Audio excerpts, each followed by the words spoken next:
Bendiciones, amadas hermanas. Continuamos con el estudio del profeta Nahum. Hoy estudiaremos el capítulo 2.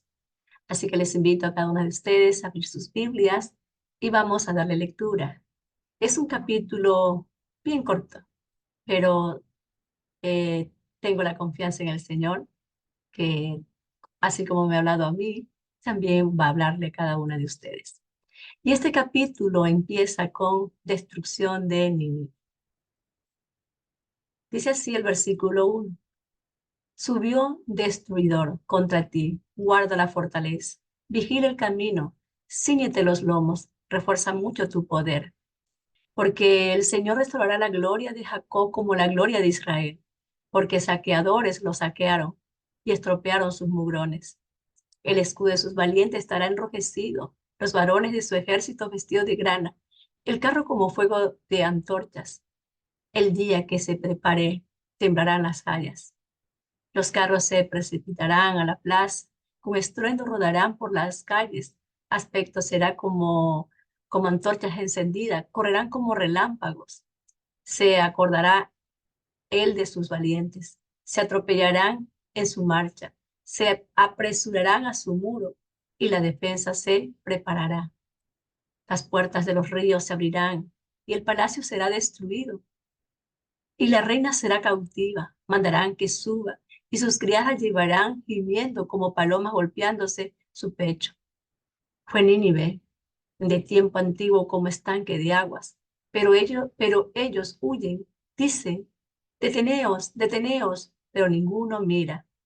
Saquead plata, saquead oro, no hay fin de la riqueza y suntuosidad de toda clase de efectos codiciables. Vacía, agotada y desolada está. Y el corazón desfallecido, temblor de rodillas, dolor en las entrañas, rostros demudados. ¿Qué es la guarida de los leones y de la majada de los cachorros y de los leones? ¿Dónde se recogía el león y la leona y los cachorros de león? ¿Y no había quien los espantase? El león arrebata en abundancia para sus cachorros y ahogaba para sus leonas y llenaba de presa sus cavernas y sus robos y sus guaridas. Heme aquí contra ti, dice el Señor de los ejércitos. Encenderé y reduciré a humo tus carros, y espada devorará tus leoncillos, y cortaré de la tierra tu robo, y nunca más se oirá la voz de tus mensajeros. Amén. Ahora vamos a la introducción. Y la introducción, como vimos en el estudio anterior con nuestra hermana Mariusi, empieza diciendo que Nahum es el séptimo de los profetas menores y el segundo profeta que dirige su mensaje a Nínive, la capital del imperio asirio. Aproximadamente esto sucedió 100 años después de que Jonás llevara un mensaje de juicio y destrucción. El mensaje de Nahum es complementario al mensaje de Jonás. Nahum de Elcos, cuyo nombre significa consolador, tiene un papel muy importante dentro de su profecía, especialmente en este capítulo 2. ¿De dónde era Nahum? Bueno, a ciencia cierta no se sabe de dónde era, de qué parte era. Sin embargo, hay una aldea en Israel que deja un rastro de la presencia de Nahum, que es Capernaum, que quiere decir pueblo de Nahum. Es probable que Nahum haya nacido allí. Luego, en los tiempos de nuestro amado Mesías, dice que el Capernaum fue la sede de su ministerio, después de que fue rechazado, después de que sufrió el rechazo, ahí en Nazaret fue a Capernaum y posteriormente a esta ciudad se la llamó su ciudad, de acuerdo a las fuentes. Fue aquí donde se dice que el Señor Yeshua hizo uno de los más grandes milagros y también pues llevó enseñanzas eh, gloriosas. Fue aquí donde sus mensajes fueron poderosos. Sí.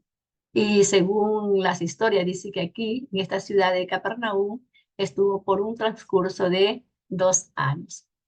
Sin embargo, a pesar de los milagros que realizó aquí en Capernaum, trayendo esa palabra profética, enseñando, instruyendo a los habitantes de Nahum, este pueblo seguía con ese corazón endurecido, no se arrepintió, todo lo contrario, este pueblo siguió siendo aún peor. Y es por eso que el Señor les dice a este pueblo, o sea, les sentencia. Y la sentencia es que, así como fue castigado Sodoma, serán castigados ellos y aún peor, como lo dice aquí en Mateo capítulo 11, verso 23. Y tú, Capernaum, que eres levantada hasta el cielo, hasta el Hades serás abatida. Porque si en Sodoma se hubiesen hecho los milagros que han sido hechos en ti, habría permanecido hasta el día de hoy. Esta es la sentencia que Jesús le dice a este pueblo. Los, eh, los de Sodoma no tuvieron la oportunidad de este mensaje, mas ellos tuvieron la oportunidad solamente del mensaje, tuvieron la oportunidad de ver los milagros, y no solamente de verlos, de escuchar el mensaje, sino de oír de quién mismo venía el mensaje, de quién mismo venía el milagro, que era el Dios mismo, Yeshua. Verso 24. Por tanto os digo que en el día del juicio será más tolerable el castigo para la tierra de Sodoma que para ti. Es que al que más se le da, a ese más se le pide. Así que es muy importante que nosotros meditemos en esto y que no se nos endurezca el corazón, sino que aprendamos y entendamos que el Señor nos da su palabra, pero cuando nos da su palabra es para guardarla en el corazón y para ponerla por, no que seamos oidoras olvidadizas, sino que seamos oidoras, hacedoras de su palabra. Me impacta mucho porque el último versículo del capítulo 1 nos dejó a nosotros una palabra, no sé si a ustedes, pero a mí este versículo tocó mi corazón, aunque antes también lo había tocado, pero ahora mucho más porque entiendo que viene directamente de aquel profeta que trae pues una sentencia a una nación, a Nínive. Y dice así en el versículo 15 del capítulo 1. He aquí sobre los montes están a los pies del que trae buenas nuevas, del que pregona la paz. Celebra, oh Judá, tus fiestas, cumple tus votos, porque nunca más pasará por ti el impío. Él fue talado del todo. Ahora la pregunta sería, ¿cómo habrá resonado las palabras de Nahum en las colinas, en los valles, de los países que ellos habían conquistado? Porque los asirios habían conquistado muchas naciones. Y bueno, y estas palabras que profetizó el profeta Nahum comienza con hablándole a Judá. Y el versículo 1 dice así: subió destruidor contra ti, guarda la fortaleza, vigila el camino, cíñete los lomos y refuerza mucho tu poder. Nahum habla a Judá. Dios permitió que Nahum viera el futuro con claridad y exactitud. El Señor quería que su pueblo supiera exactamente lo que iba a hacer. Y esto es lindo, es maravilloso poderlo entender, que lo que Dios hace con su pueblo, cómo Dios le da a conocer, sí, a través de sus siervos, los profetas, sí, a través de su palabra, lo que Él va a hacer, como lo dice aquí en Amós capítulo 3, verso 7. Porque no habrá nada que el Señor, sí, el Dios Todopoderoso, se lo revele, dice, sin que revele su secreto a sus siervos los profetas. La semana, en el estudio anterior, aprendimos un poco más de la divinidad de Dios, la característica de Dios.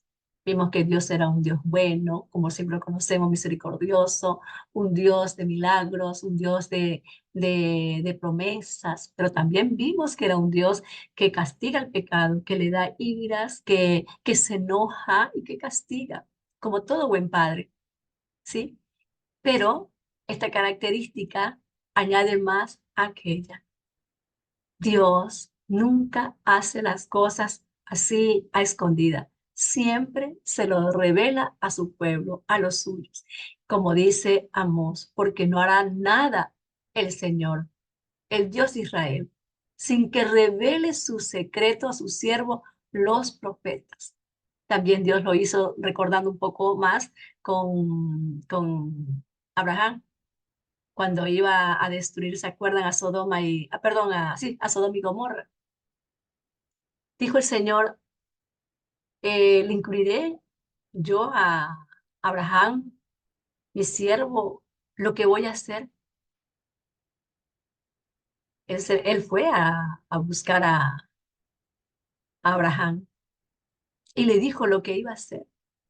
¿Por qué? Porque el Señor sabía, ¿sí?, los propósitos que tenía con Abraham y que algún día, cuando su promesa se cumpliera, ¿sí?, de que le daría hijos a Abraham, él iba a enseñar a su generación, a sus hijos, a sus generaciones, le iba a enseñar este camino, su palabra, sus mandamientos.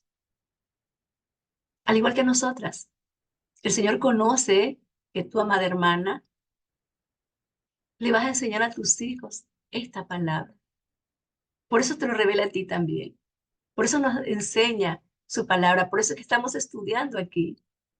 Nos está revelando, nos está instruyendo a través de su palabra que le reveló a los profetas y que esto no fue solamente para ese tiempo. Es para todas las edades, para todos los tiempos, para todas las generaciones. Qué bueno es el Señor, ¿verdad? Qué bueno es el Señor que nos tiene en alta estima, porque no merecemos nada, no merecemos que Dios nos enseñe, que nos muestre, no merecemos nada, somos indignos, pero sin embargo, el Señor dice que Él nada hace en secreto, sino que le revela a los suyos.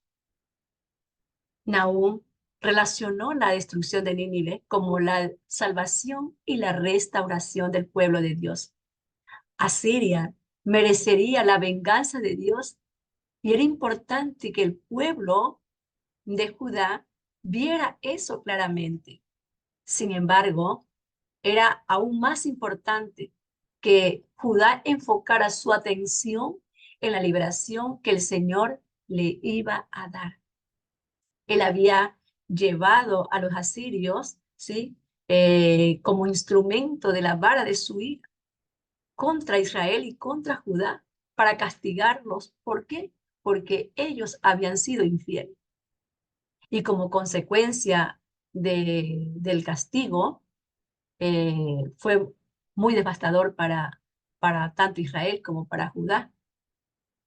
Las consecuencias de nuestros pecados son graves.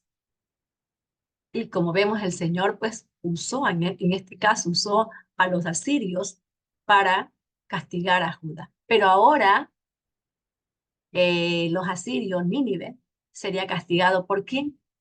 Por otro instrumento del Señor, por Babilonia. Entonces, Asiria recibió como tributo enormes cantidades de dinero y los rehenes israelitas fueron deportados a lugares lejanos y que ellos pues nunca más volverían a regresar a su hogar. Fueron llevados a lugares tan remotos que ellos perdieron a sus familias. Además, las fuerzas de Asiria asolaron la tierra de una manera sistemática. Ellos se llevaron todos pues, los frutos de los viñedos, se llevaron todo el aceite de los olivos que ellos habían abonado y cultivado durante tantos años. Todo eso se llevaron los asirios y le arrancaron a este pueblo la esperanza, a este pueblo le arrancaron la vida. No solo saquearon las riquezas de Judá, también dejaron a sus pobladores en una situación desesperada y con frecuencia al borde del hambre. Ahora iba a terminar todo ese sufrimiento. El Señor estaba a punto de restaurar a su pueblo. Qué bueno es esperar en el Señor. Qué bueno es confiar en el Señor. Aunque no merezcamos, aunque no seamos dignos, como dijo Jeremías en Lamentación, capítulo 3, verso 22. Él dijo, el gran amor del Señor nunca se acaba y su compasión jamás se agota. Cada mañana se renuevan sus bondades. Muy grande es su fidelidad. Por tanto digo, el Señor es todo lo que tengo, en Él esperaré.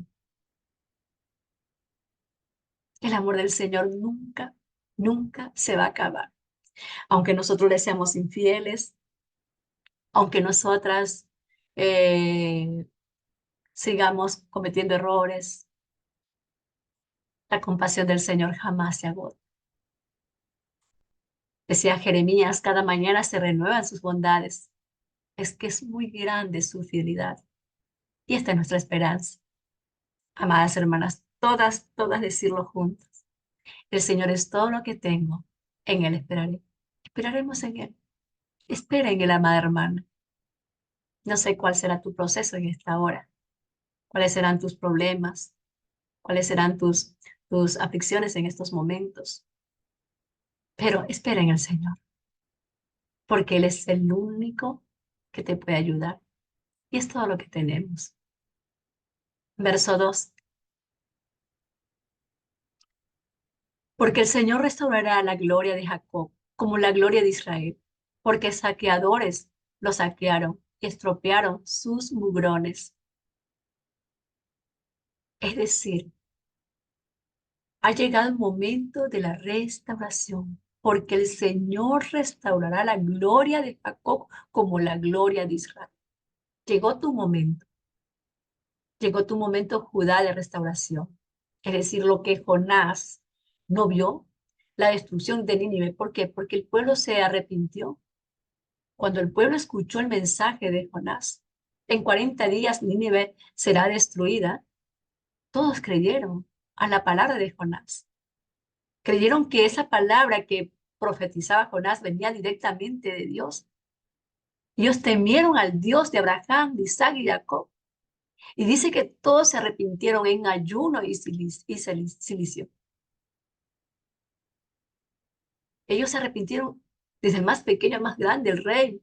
Y Dios vio el arrepentimiento de este pueblo y Dios se arrepintió de enviarles el mal. ¿Por qué? Porque se arrepintió. Y porque Dios es fiel a su palabra. Dice Dios que si el pecador se arrepiente, Dios le perdona todos sus pecados. Y dice la palabra que nunca más el Señor volverá a tener memoria de esos pecados, porque todo vendrá nuevo. Lo pasado es pasado. Ahí es cuando vemos que nos dice el apóstol Pablo que Dios no es Dios de pasado, sino que es Dios de presente. Es el presente que cuenta. Por eso es que el Señor siempre nos llama al arrepentimiento, que nos volvamos a Él, que nos arrepintamos de nuestras maldades, que las confesemos. Si las confesamos, dice su palabra, que Él es justo para perdonar nuestros pecados y para librarnos de toda culpa, para limpiarnos, para lavarnos. Pero más tarde este pueblo volvería a hacer los mismos pecados. Más tarde este pueblo sería castigado. Más tarde Nínive sería destruida. Y esto ocurrió aproximadamente en los años 112 a 120. Ahí pues Dios vengaría a su pueblo. ¿Por qué? Porque este pueblo volvió a hacer lo malo delante del Señor. Y como este pueblo volvió a hacer lo malo delante del Señor, el Señor pues los destruyó y restauraría la gloria de Jacob como la gloria de Israel. Verso 3. El escudo de sus valientes estará enrojecido, los varones de su ejército vestidos de grana. El carro como fuego de antorcha, el día de que se prepare, temblarán las hayas. Verso 4. Los carros se precipitarán a las plazas, con estruendo rodarán por las calles. Sus aspectos serán como antorchas encendidas, correrán como relámpagos. Verso 5.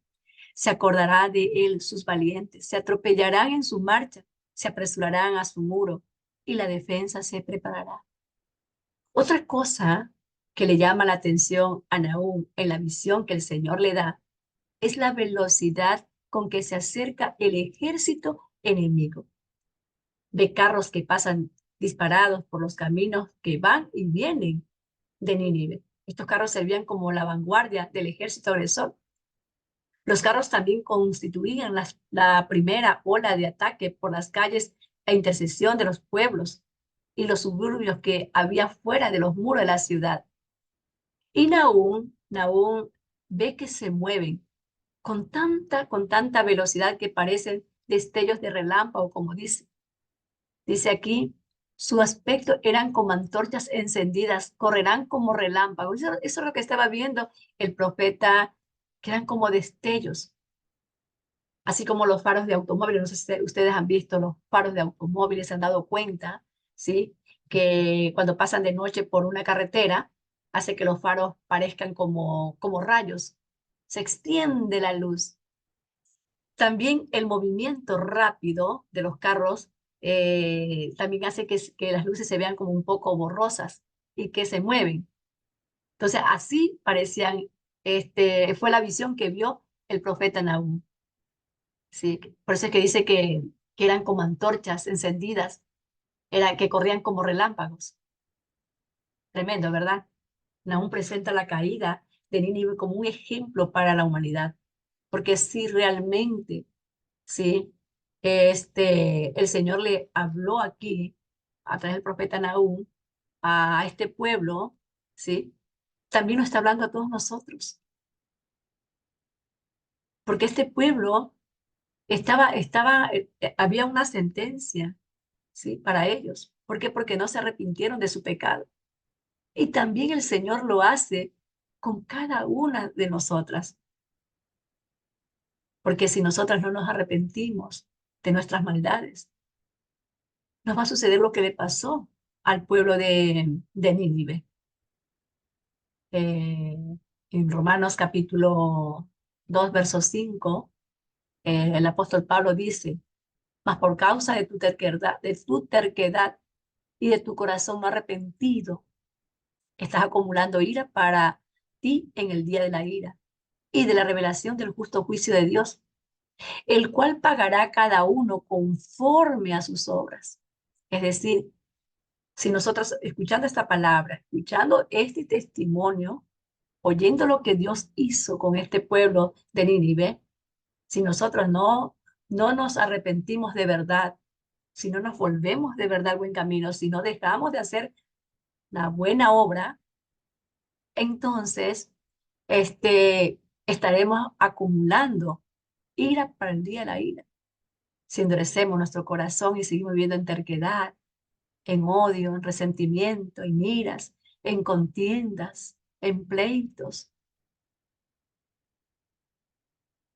algún día estaremos delante del trono del Señor para ser juzgadas.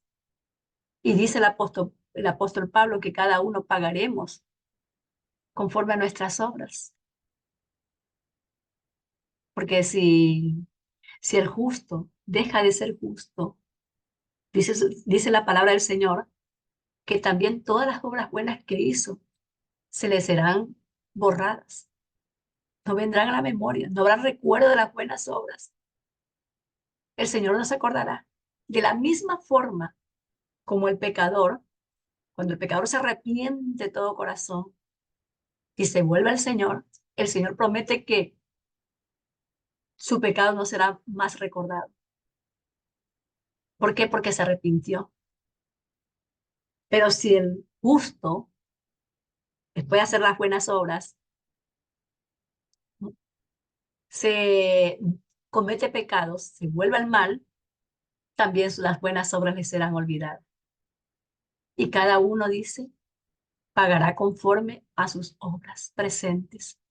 Por eso es que también esta palabra, esta profecía, es para nuestros tiempos, para nosotras, para nuestros hijos, para nuestras generaciones.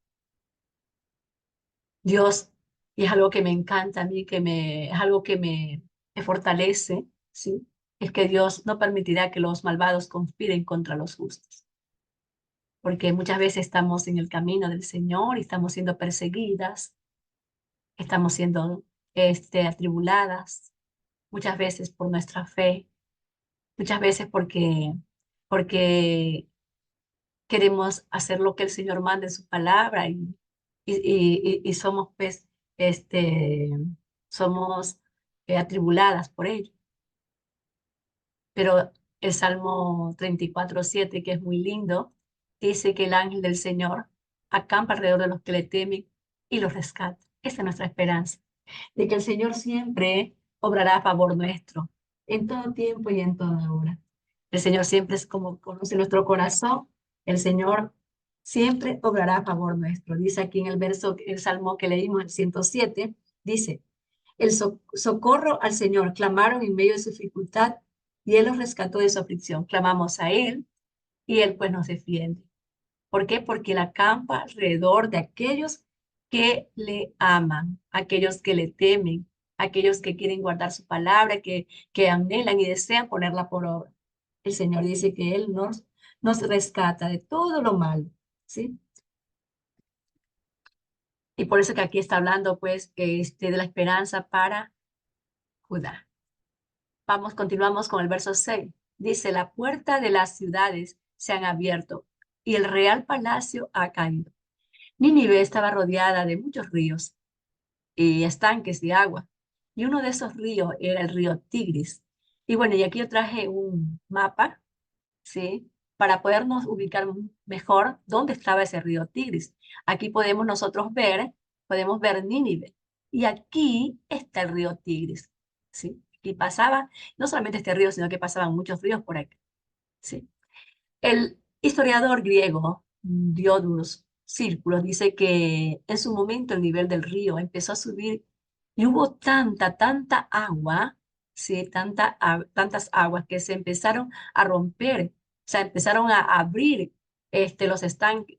Y como la ciudad de Nínive era puras murallas, todo era amurallado, dice que el agua que salía de sus cauces empezó a humedecer toda la tierra, toda la tierra a su alrededor, ¿sí?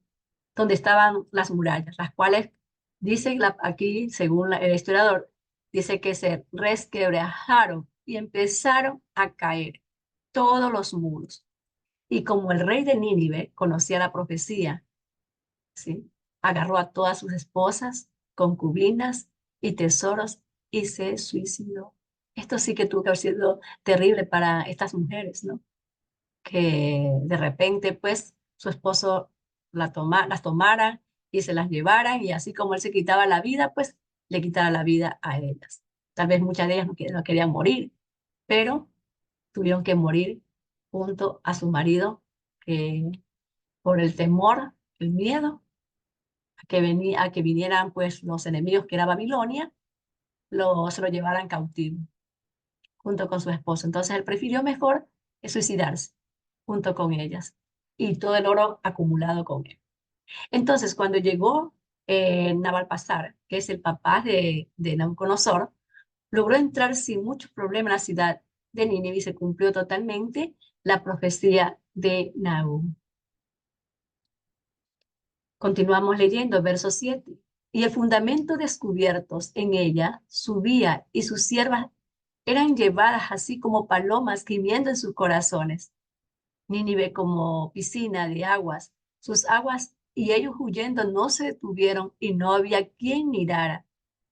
Arrebataban la plata, arrebataban el oro y no había término de su ornato. Cargados están todos sus vasos de los deseables.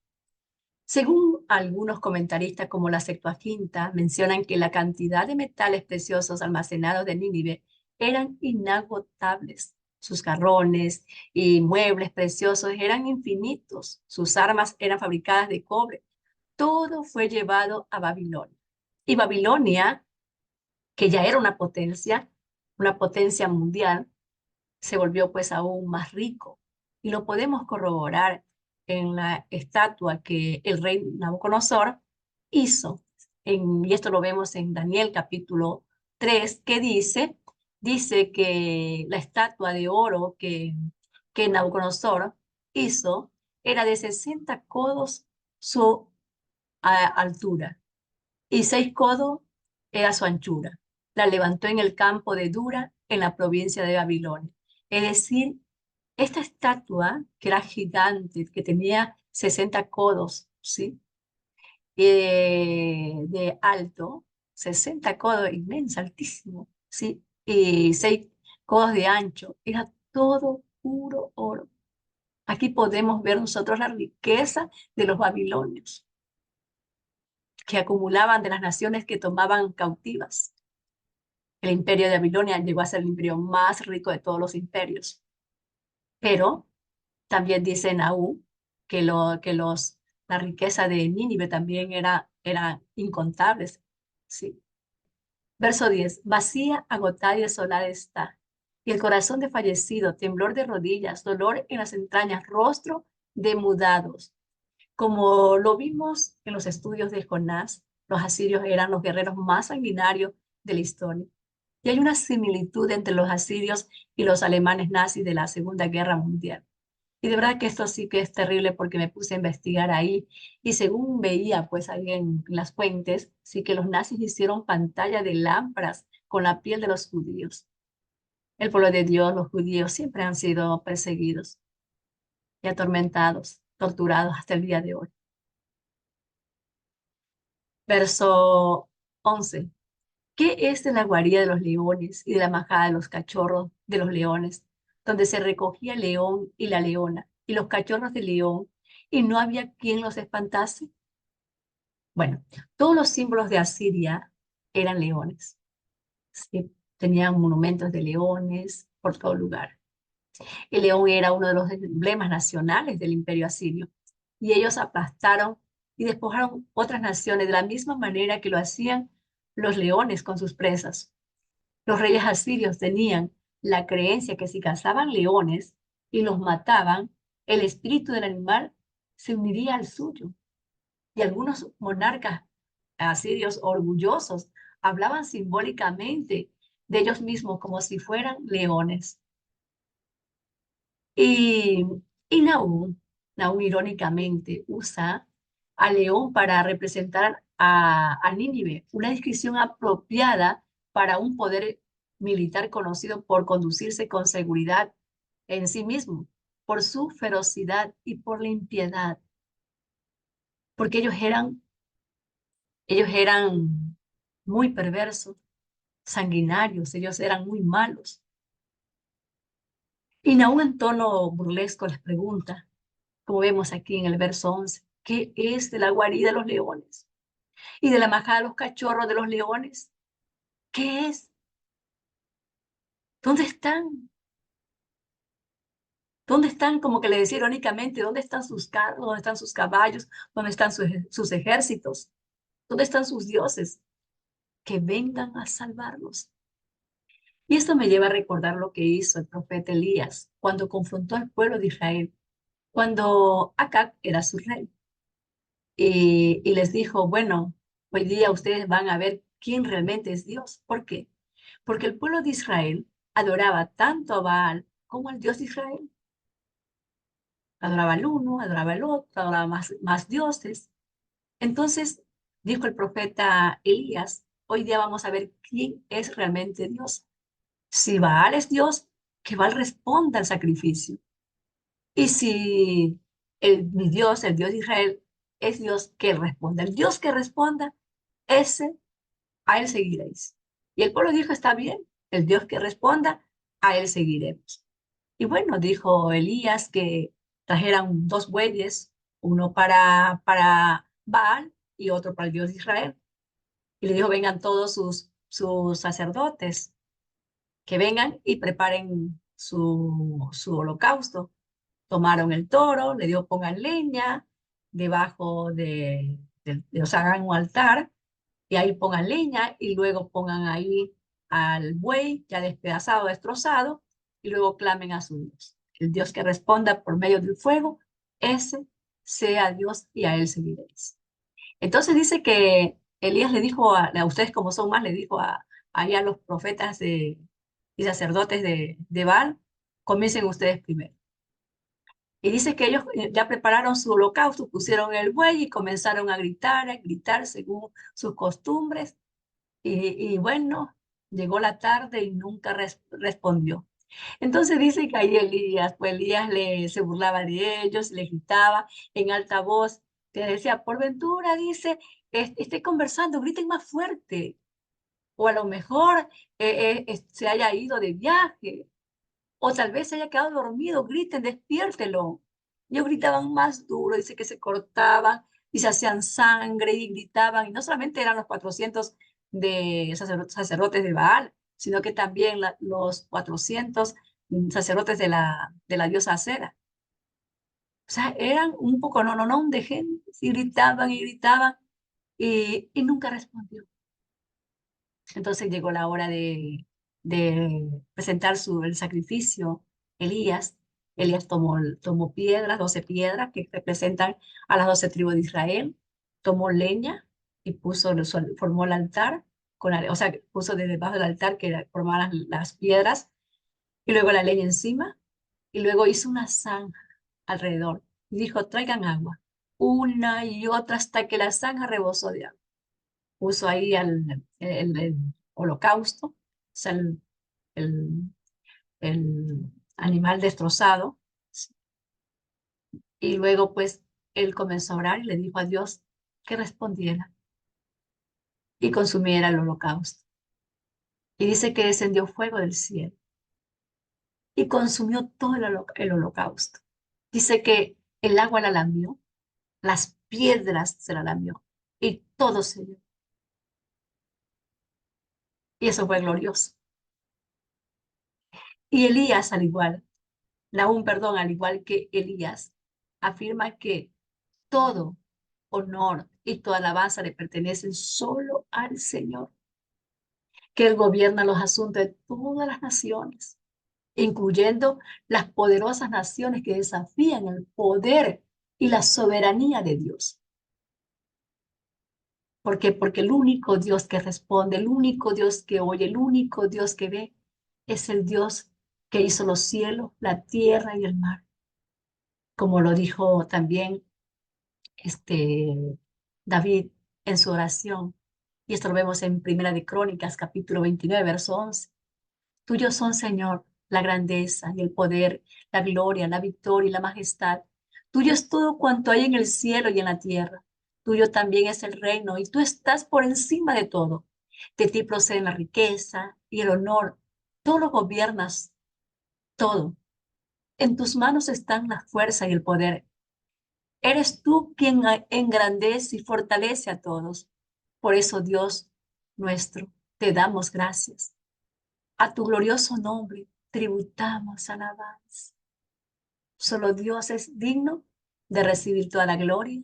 Solo Dios es digno de recibir toda la alabanza. Solo Dios es digno de que nosotros, toda la humanidad entera, no solamente la humanidad, sino que los peces del mar, las aves del campo, los árboles, las montañas, los ríos, los valles, alabemos al Señor. Como dice el Salmo 150, todo lo que respire, alabe al Señor, porque Él es todopoderoso. Solamente para Él es nuestra alabanza. Amén. El verso 12 dice, y aquí vamos terminando, el león arrebataba en abundancia para sus cachorros y ahogaba para sus leonas y llenaba de presa sus cavernas y de robo sus guaridas. Heme aquí contra ti, dice el Señor de los ejércitos.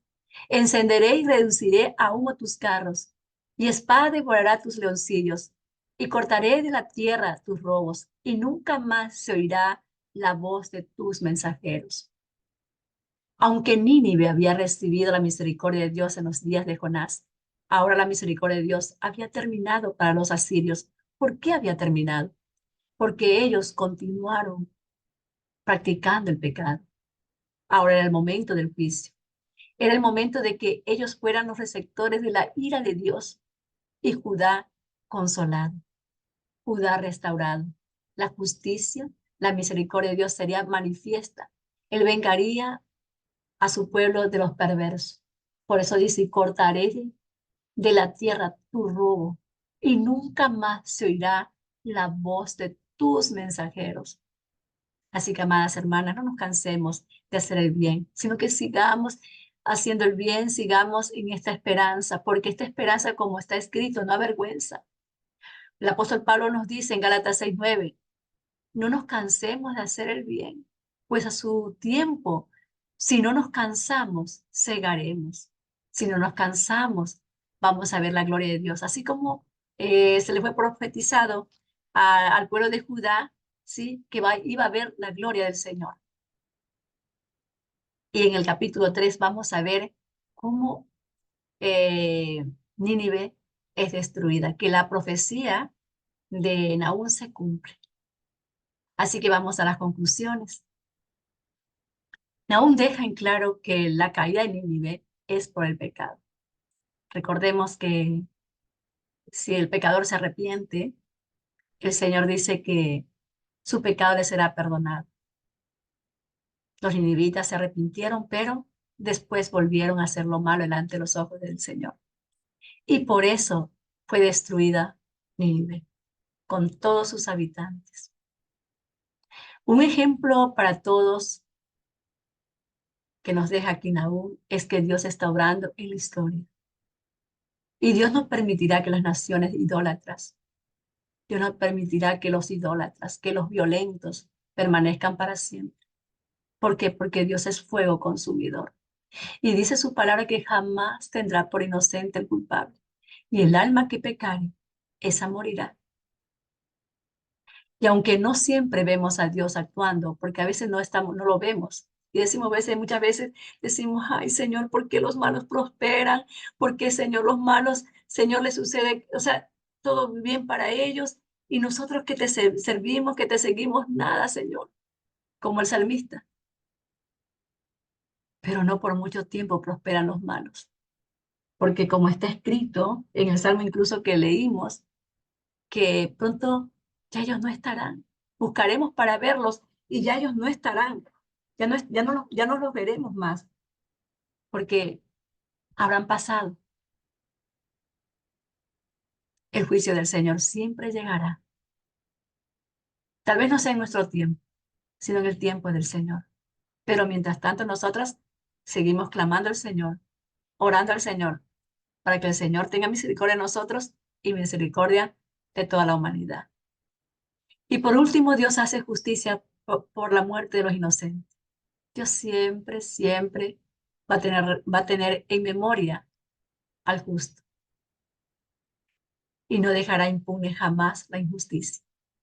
Así que como dijo el apóstol Pablo, no nos cansemos de hacer el bien, porque a su debido tiempo cosecharemos si no desmayamos, si no nos damos por vencidas, vamos a cosechar. A pesar de cualquier problema que hayamos o estemos enfrentando, recordemos que el Señor es fiel a su palabra, que los ojos del Señor siempre están sobre los justos y que sus oídos están atentos al clamor de aquellos que claman a Él de día y de noche.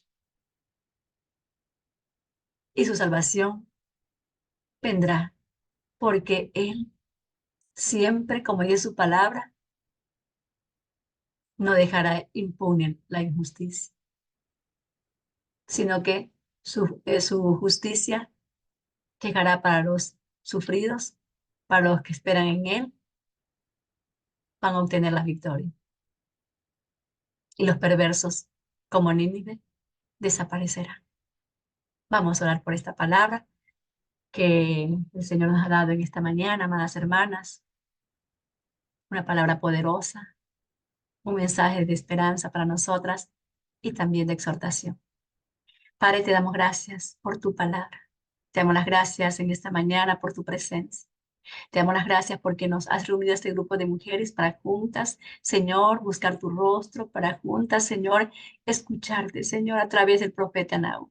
Gracias, Señor. Gracias porque yo sé que tú siempre llegas a tiempo. Tú conoces, Señor, los procesos de estas mujeres que están viviendo, Señor, como mi proceso, Señor. Tú conoces, Señor, bendito Dios, Padre amado, nuestros problemas, nuestras aflicciones, Señor. Tú lo sabes todo, Padre. Yo te ruego que en esta mañana, Señor, traigas esta palabra consoladora a al corazón de estas mujeres y las levantes, Señor, en fortaleza, Padre. Sabiendo, Padre, que el esperar en ti, Señor, es de bendición. que los que esperan en ti, Señor, siempre tendrán nuevas fuerzas. Que los que esperan en ti, Señor, siempre se levantarán como las águilas. Que los que esperan en ti, Señor, serán renovadas sus esperanzas día a día.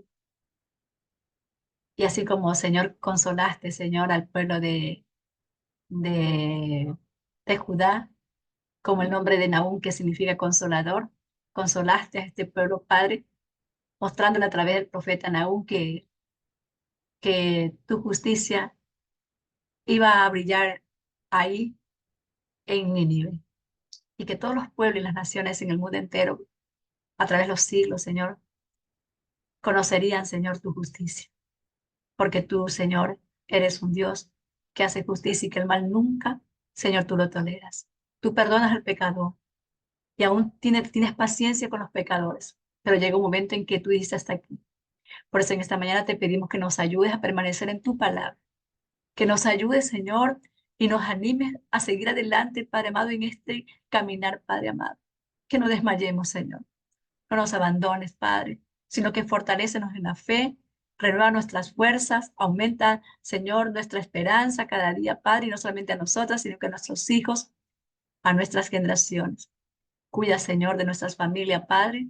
Ayúdanos a estar delante de ti como de tu palabra. Porque así como dijo Josué, te decimos hoy día a todas estas mujeres, y no solo las que estamos aquí, sino todas aquellas que han de oír este mensaje. Yo y mi casa serviremos al Señor. Gracias, Padre, por tu palabra. La gloria sea para ti en el nombre de Yeshua. Amén. Amén.